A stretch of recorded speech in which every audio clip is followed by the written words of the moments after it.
Megastar Chiranjeevi ఇదొక పేరు కాదు, ఒక ఎమోషన్, ఒక సముద్రం, కొన్ని మిలియన్ హృదయాల హార్ట్ బీట్. ఆయన్ని చూడాలని, షేక్ హ్యాండ్ ఇవ్వాలని కొన్ని కోట్ల మంది ఎదురు చూస్తుంటారు. నేను షేక్ హ్యాండ్ ఇవ్వకపోయినా పక్క నుంచి చూసా. ఆ క్షణాలు ఇప్పటికీ నా కళ్ళల్లో మెదులుతూనే ఉంటాయి. ఆయన ఒక వ్యక్తిగా అందనంత శిఖరం. చిరంజీవి సినిమాలు ఫెయిల్ అయి ఉండొచ్చు, కానీ ఇండస్ట్రీలో గాని వ్యక్తిత్వం పరంగా గాని ఎప్పుడూ ఆయన ఫెయిల్ అవ్వలేదు. ఇప్పుడు మా హీరో గొప్ప అంటే మా హీరో గొప్ప అని జబ్బులు చేర్చుకునే ఫ్యాన్స్ కి తెలియకపోవచ్చు, వాళ్ళ హీరోలకు కూడా ఫేవరెట్ హీరో చిరంజీవే అని. పసివాడి ప్రాణం సినిమాతో బ్రేక్ డాన్స్ ని తెలుగు ప్రేక్షకులకు పరిచయం చేశారు చిరంజీవి గారు.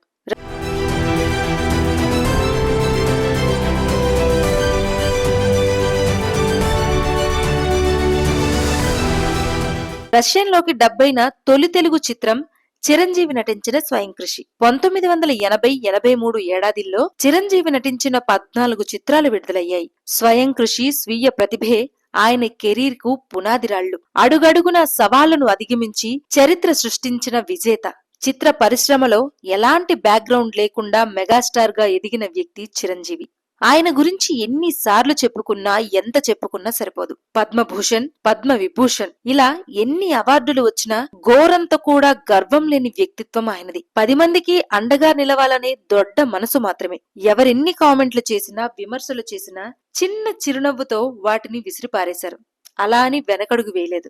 రాజకీయాలను వదులుకుని మళ్లీ 10 ఏళ్ల తర్వాత ఖైదీ 150తో పలకరించారు. అదే సమయంలో చాలా మంది యంగ్ హీరోలు పోటీ పడుతూ బ్లాక్ బస్టర్ హిట్లు ఇస్తూ ఫ్యాన్స్ ను సంపాదించుకుంటుంటే 10 ఏళ్లు బ్రేక్ తీసుకున్న హీరో వెనక్కి వస్తే మునుపటి ఇమేజ్ ఉండదని కామెంట్లు పెట్టారు. అలాంటి వారందరికీ ఖైదీ 150 సినిమాతో చిరు సమాధానం చెప్పారు. చివరిగా ఒకటే చెప్తా, తెలుగు సినిమాలో ఎన్ని మారినా, ఎంత మంది వచ్చినా ఆయన స్థాయి వేరు, ఆయన స్థానం వేరు. That is megastar. ఒక చిన్ని అభిమానిగా దిస్ ఈజ్ మై ఎమోషన్. మీరు మరిన్ని బ్లాక్ బస్టర్లు కొట్టాలని, మరిన్ని అవార్డులు అందుకోవాలని కోరుకుంటున్నాం. హ్యాపీ బర్త్డే చిరంజీవి గారు.